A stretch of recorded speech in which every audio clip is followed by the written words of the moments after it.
militaires français venus au Donbass en juin 2014, lorsque la guerre a commencé ici. J'ai également servi depuis le début de l'opération spéciale militaire dans les rangs des forces armées de la Russie. Aujourd'hui, j'aimerais m'adresser aux Français ainsi qu'au gouvernement français et notamment à ces agents de propagande qui couvrent ce conflit. On vous dit aujourd'hui que la Russie est un État sanguinaire qui a envahi l'Ukraine, un État souverain et démocratique. On dit qu'il n'y avait rien au début et que la Russie a décidé tout d'un coup d'envahir ce pays. Évidemment, ce sont des choses fausses, puisque la guerre a commencé en 2014, lorsqu'une population de l'Ukraine, du sud-est de l'Ukraine, a décidé de ne pas se soumettre au régime issu du coup d'État du Maïdan. Cette insoumission a entraîné l'envoi des troupes ukrainiennes dans le Donbass et a causé de nombreuses pertes parmi la population civile dans les bombardements massifs de l'artillerie ukrainienne et par les frappes de l'aviation ukrainienne, comme c'était à Lugansk, dans ma ville de naissance. Ce sont ces crimes perpétrés par le régime ukrainien qui ont entraîné de nombreux volontaires comme moi à venir ici, parfois à abandonner sa carrière, comme dans mon cas dans l'armée française, pour se joindre à la rébellion du Donbass. Aujourd'hui, on dit que la Russie aimerait envahir l'Ukraine tout entière.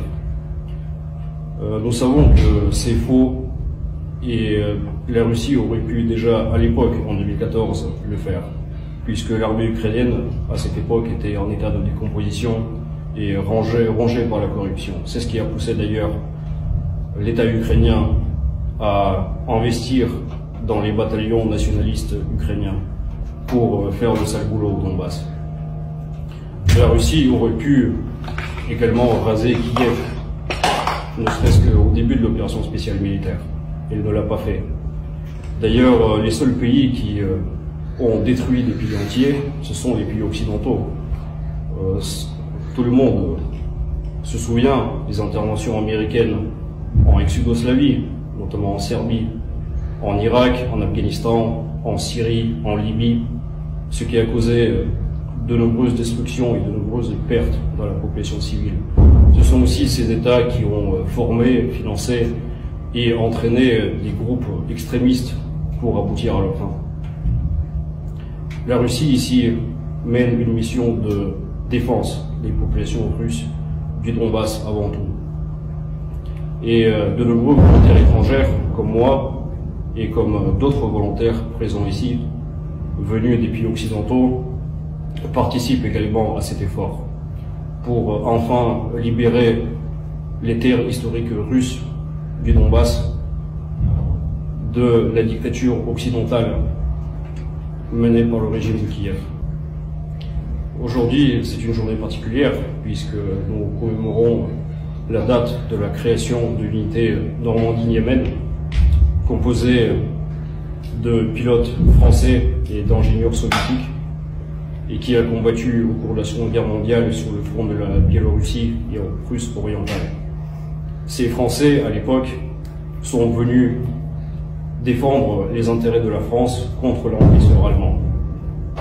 Et c'est dans un esprit d'amitié et de coopération entre les peuples libres que ces Français ont combattu sur le front de l'Est, contre son ennemi allemand. De la même manière, nous avons une unité de pilotes de drones dans laquelle il y a aussi des Français. Des Français venus ici non pas pour servir un régime, comme le disent les médias occidentaux, ou par attrait du gain, mais avant tout pour servir la France et les intérêts de la France et de l'Europe. Ces volontaires savent qu'il peut y avoir des conséquences en France pour leur engagement. C'est d'ailleurs pourquoi on ne montre pas leur visage. Et leur but ici est de défendre les valeurs qui ont fait autrefois l'Europe. Ces valeurs qui ont été perverties par les régimes occidentaux dégénérés, par des dirigeants comme Macron ou les autres dirigeants européens décadents.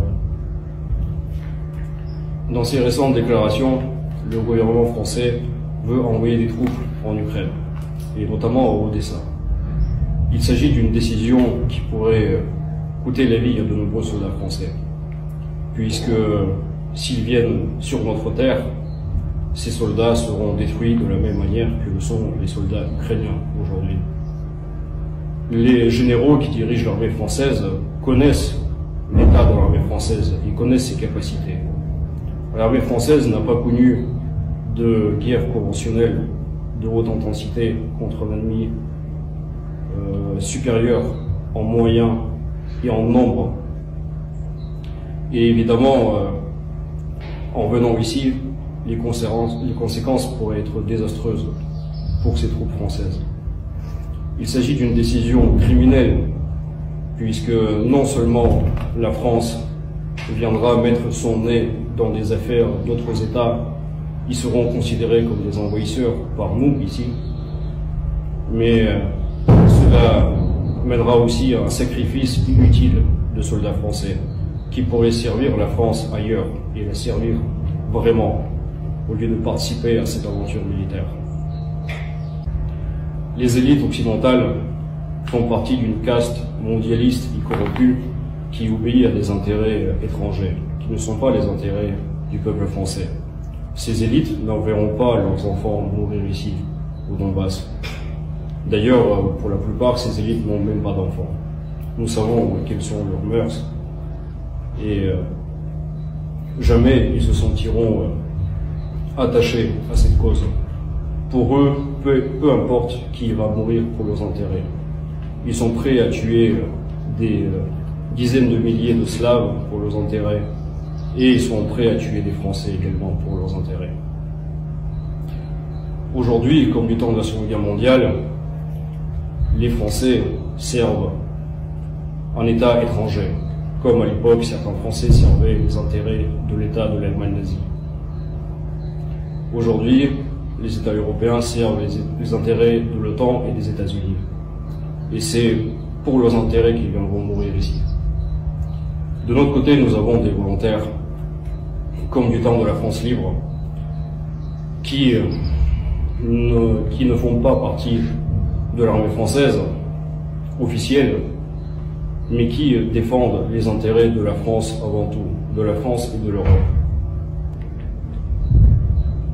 Je sais qu'il y a de nombreux Français qui ne croient pas à la propagande de leur État. Et je sais qu'il y a même des citoyens qui protestent aujourd'hui contre la politique française.